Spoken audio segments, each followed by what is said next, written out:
Hello बच्चों, good morning. मैं आपकी श्वेता मैम और ये बच्चों हमारे क्लास 7th की साइंस की बुक है। आपने पिछले वीडियो में फिलिंग द ब्लैंक्स तक कर लिया था, तो हमारा साइंस में 7th में फिलिंग द ब्लैंक्स यहाँ तक हो गया था। आज हम आगे कंटिन्यू करेंगे डी से। डी वाला है write one word for the following. इन सब के लिए हमको वन वर्ड देना है। ओके, क्वेश्चन नंबर फर्स्ट क्या कह रहा है? Which type of food is digested in the stomach. हमारे स्टमक में किस प्रकार का फूड जो होता है वो डाइजेस्ट होता है। डाइजेस्ट होने का मतलब पचता है। ठीक है, कौन सा फूड हमारे स्टमक में डाइजेस्ट होता है? आंसर क्या हो जाएगा? Food with proteins. हमारे स्टमक में एक्चुअल में प्रोटीन का ही डाइजेशन होता है। ठीक है, तो ऐसा खाने में जो भी प्रोटीन रहेगा या ऐसा खाना जिसमें प्रोटीन की मात्रा हो, तो प्रोटीन के साथ वाला खाना यहाँ पे डाइजेस्ट होता है, यानी कि स्टमक में प्रोटीन डाइजेस्ट होता है। Okay, question number 2, name the organ which comprises the human digestive system. उस ऑर्गन का नाम बताइए जहां ह्यूमन डाइजेस्टिव सिस्टम, जो ह्यूमन डाइजेस्टिव सिस्टम को रखता है। ओके, तो हमारा आंसर क्या हो जाएगा? Alimentary canal. पूरा जो हमारा एलिमेंट्री कैनॉल होता है वो हमारे माउथ से स्टार्ट होकर के और एनस तक होता है। ठीक है, तो ये जो एलिमेंट्री कैनॉल होता है यहीं पर फूड मटेरियल का डाइजेशन कंप्लीट होता है। तो हमारा जो डाइजेस्टिव सिस्टम है उसका नाम है एलिमेंट्री कैनॉल। क्वेश्चन नंबर 3 कह रहा है which teeth are used for biting and cutting.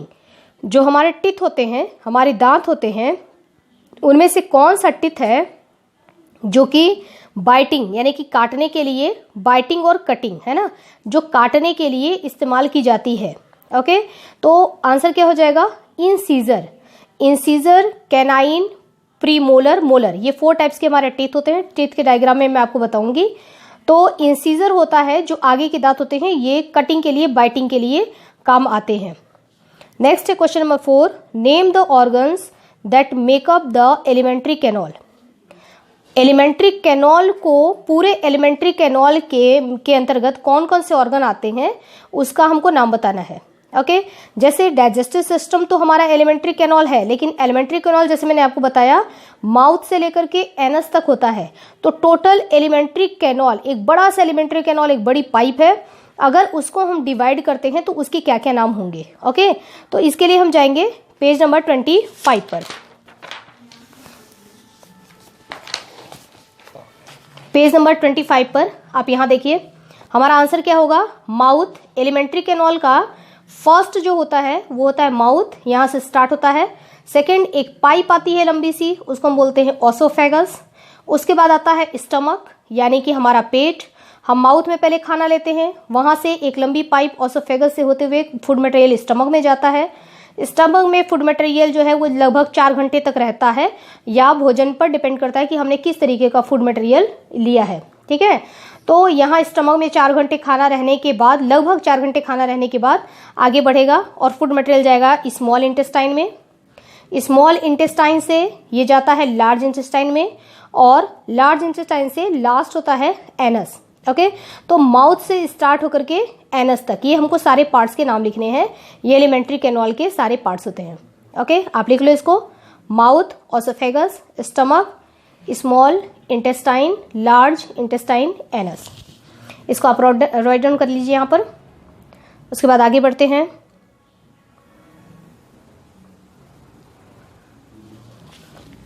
Next है बच्चों हमारा, ये हो गया हमारा क्वेश्चन। नेक्स्ट है question number 5, which type of carbohydrates can't be digested by the human.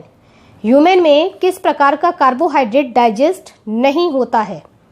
Okay, तो ह्यूमन में सेलुलोज कार्बोहाइड्रेट का एक टाइप होता है, सेलुलोज, जो कि डाइजेस्ट नहीं होता है। ये क्या होता है? जितने भी जो हर्बीवोरस जो एनिमल्स होते हैं, जैसे काऊ हो गया, गोट हो गया, तो ये क्या करते हैं? प्लांट्स को डायरेक्टली ये खाते हैं। तो उनमें कुछ अलग सिस्टम होता है, वो प्लांट्स को डायरेक्टली खाते हैं।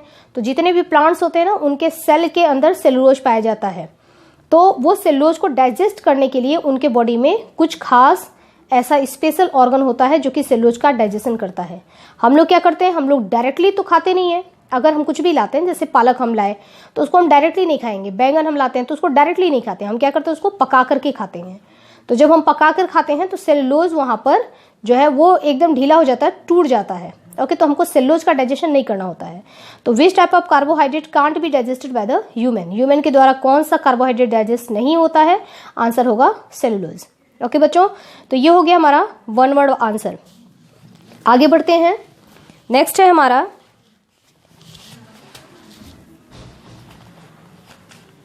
Short answer type question. Short answer type question में हमारा फर्स्ट है, give the functions of different types of teeth in an adult human.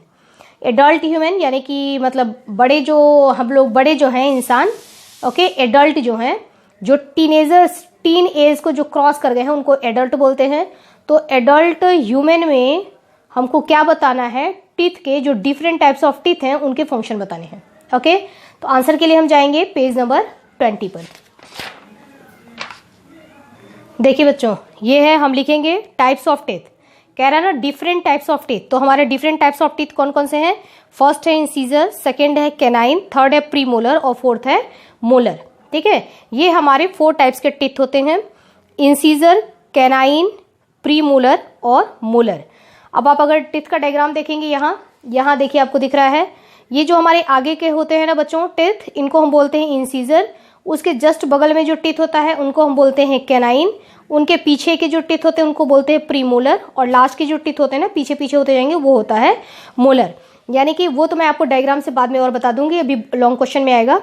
यहाँ देखिए हमारा फर्स्ट आगे से हम स्टार्ट करेंगे, तो आगे के टीथ इंसीजर, उसके बाद कैनाइन, उसके बाद प्रीमोलर, उसके बाद मोलर। ओके, जो इंसीजर होता है उसका काम, आपको वहां क्वेश्चन में क्या पूछा था कि जो एडल्ट के डिफरेंट टीथ होते हैं उनके हमको फंक्शन बताना है। तो हमको केवल ये लिखना है, ये वाला चार्ट में हम ये चीज लिखेंगे और ये लिखेंगे।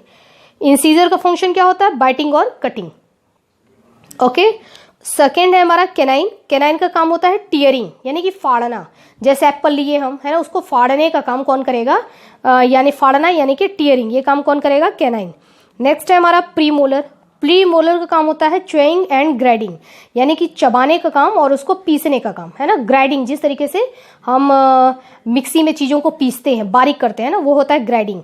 तो प्रीमोलर का ये काम होता है, हम खाना खाने के बाद उसको धीरे धीरे जब चबाते हैं, है ना, च्यूइंग करते हैं और उसको ग्राइंडिंग करते हैं, वो प्रीमोलर से। जो लास्ट में मोलर होता है उसका भी काम यही होता है, च्यूइंग और ग्राइंडिंग। ओके बच्चों, तो आपको क्या करना है, सिर्फ ये वाला कॉलम और इसके सामने ये वाला कॉलम लिखना है। आप वीडियो को पॉज करके यहां से इसको लिख लीजिए।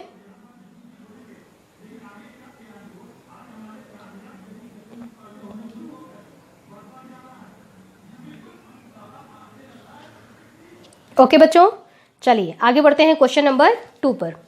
क्वेश्चन नंबर 2 क्या कह रहा है बच्चों, व्हाट आर विलाई। विलाई क्या होते हैं, VILLI।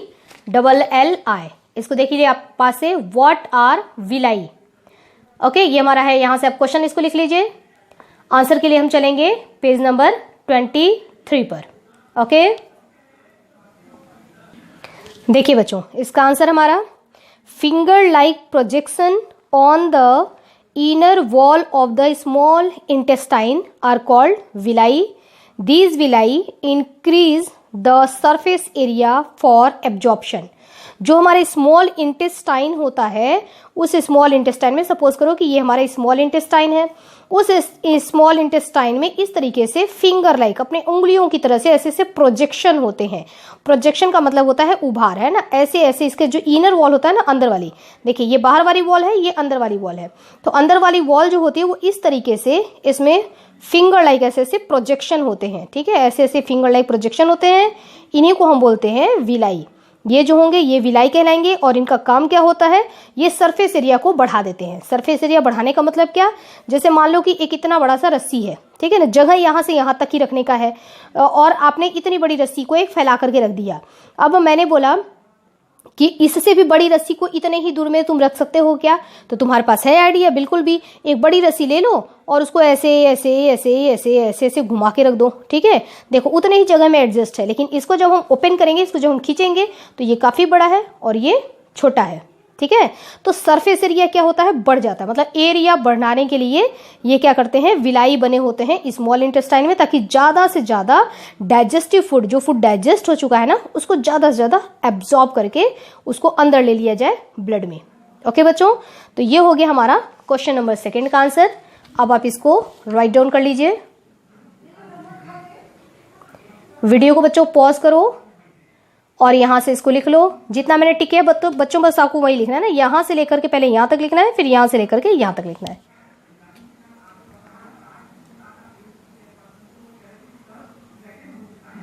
ओके, चलिए नेक्स्ट क्वेश्चन की तरफ आगे बढ़ते हैं। नेक्स्ट क्वेश्चन बच्चों, क्वेश्चन नंबर 3 कह रहा है list 5 steps involve in the digestion of food. खाने के डाइजेशन में 5 कौन कौन से स्टेप्स होते हैं, उनकी केवल हमको लिस्ट देनी है, केवल उनके नाम देने हैं, एक्सप्लेन नहीं करना है, केवल हमको उनका नाम बताना है कि कौन कौन से प्रोसेस होते हैं एलिमेंट्री कैनॉल में, यानी कि डाइजेशन ऑफ फूड में कौन कौन से स्टेप्स इन्वॉल्व होते हैं। यहां से आप क्वेश्चन को राइट डाउन करिए बच्चों, वीडियो को पॉज करके क्वेश्चन को राइट डाउन कर लो।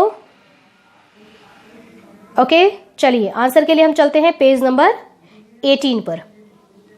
देखिए बच्चों, लिस्ट कह रहा है तो हमारा यहां से पहले हेडिंग डालेंगे स्टेप्स इन न्यूट्रिशन, या आप हेडिंग क्वेश्चन से ही डाल लेना, ठीक है। क्वेश्चन में जैसे दे रखा था, क्वेश्चन में आपको दे रहा था list 5 steps involve in the digestion of food, आप हेडिंग डालना लिस्ट 5, एक मिनट, आप हेडिंग डालना कि list 5 steps in the digestion of food, ठीक है।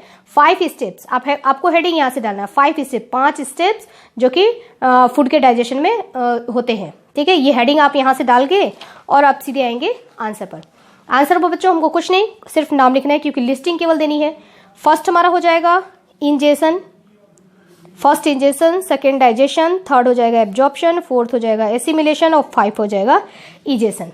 देखिए अब मैं आपको समझा रही हूँ, देखिए इंजेशन हमारा ये फर्स्ट वर्ड है ना। इंजेशन का मतलब होता है खाना को लेना, टेक करना, खाना मुंह में, जो आपने भोजन को लिया उसको खाना शुरू किया, मतलब हमने खाना यूं लेकर के खाया, ये प्रोसेस होता है इंजेशन। तो हमारा फर्स्ट हो जाएगा इंजेशन, लिख लीजिए इसको। सेकेंड हम आते हैं, सेकेंड होगा हमारा डाइजेशन, यानी कि जब आपने खाने को खा लिया तो अब क्या होगा, अब उसका डाइजेशन शुरू हो जाएगा, बड़े बड़े कॉम्प्लेक्स कंपाउंड को उसको तोड़ना शुरू हो जाएगा, ठीक है। तो सेकेंड प्रोसेस हमारा होगा डाइजेशन।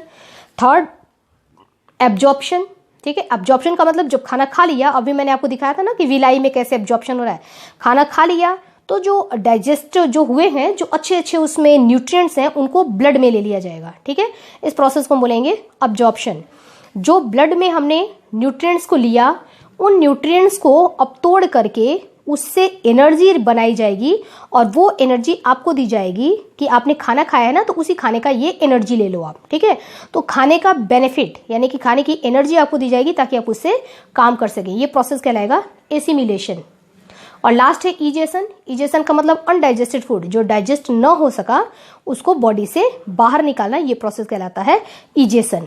तो प्रोसेस हमारा स्टार्ट होगा बच्चों इंजेशन से। फर्स्ट हो गया हमारा इंजेशन, सेकेंड आप लिख लीजिए डाइजेशन, थर्ड का हो जाएगा एब्जॉर्प्शन, फोर्थ एसिमिलेशन और फिफ्थ हो जाएगा इजेशन।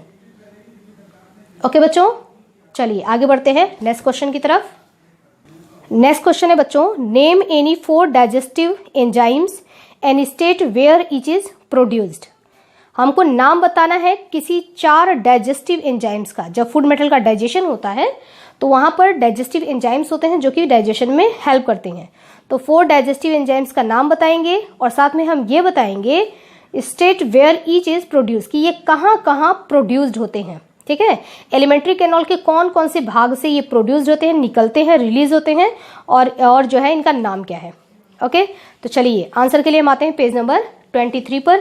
पहले बच्चों आप लोग क्वेश्चन राइट डाउन कर लीजिए।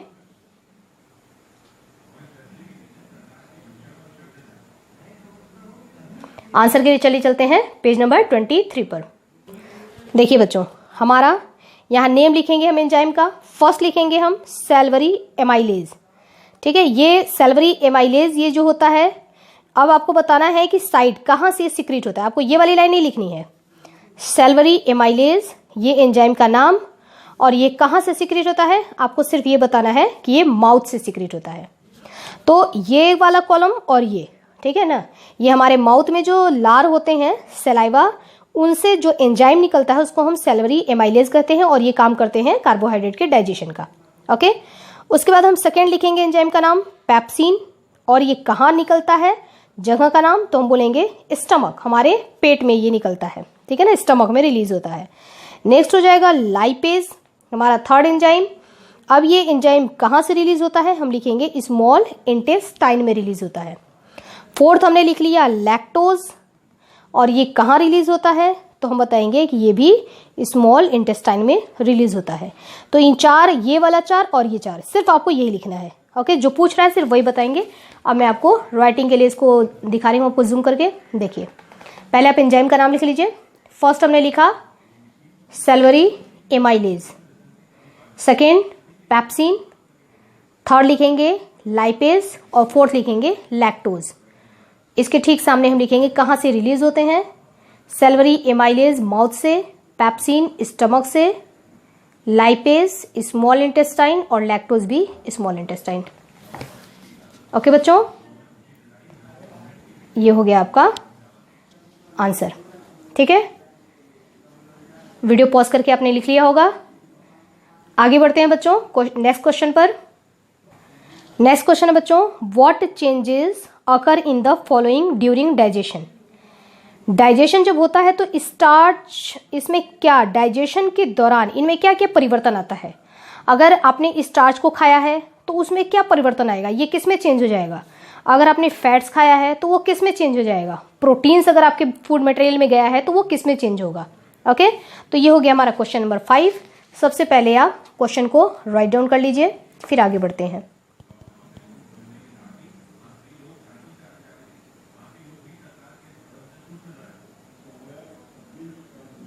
ओके बच्चों, चलिए आंसर के लिए हम चलते हैं पेज नंबर 23 पर। ये बच्चों आपका आंसर देखिए, कह रहा है स्टार्च जो होता है वो किस में चेंज होता है जब हम खाना खाने के दौरान। तो स्टार्च चेंज होता है बच्चों शुगर में। स्टार्च पर एमाइलेज नामक एंजाइम इस पर काम करता है और स्टार्च को तोड़ देता है शुगर में। ओके, अब आपने खाया है प्रोटीन, तो प्रोटीन पर पेप्सिन, रेनिन इस तरीके के एंजाइम्स होते हैं, ट्रिप्सिन एंजाइम होता है। तो ये एंजाइम इस पर काम करता है और प्रोटीन को तोड़ देता है पेप्टाइड्स में एंड एमिनो एसिड में। ओके, और थर्ड क्या बोल रहा था, फैट। फैट को हम लिपिड भी कहते हैं, इसी को आप कहिए फैट या इसी को आप लिपिड्स कह सकते हैं। तो फैट यानी कि लिपिड्स को, इस पर जो एंजाइम काम करता है उसका नाम होता है लाइपेज। लाइपेज एंजाइम इसको तोड़ देता है किसमें, फैटी एसिड एंड ग्लिसरॉल में। ओके, तो इस वाले हमारे क्वेश्चन का आंसर देखिए, आपको क्वेश्चन में सिर्फ यही दिया था कि हमारा स्टार्च है ये किस में टूटेगा, फैट किस में टूटेगा और प्रोटीन किस में टूटेगा। हमने ये इसको इस तरीके से हम लिखेंगे, फैट का हमने लिख दिया, प्रोटीन का लिख दिया, और ये लिपिड यानी कि स्टार्च, प्रोटीन और लिपिड और फैट। ओके, कि इनका डाइजेशन किस में होता है। अब मैं इसको दे रही हूँ, इसको जूम कर रही हूँ, आप इसको राइट डाउन कर लीजिए।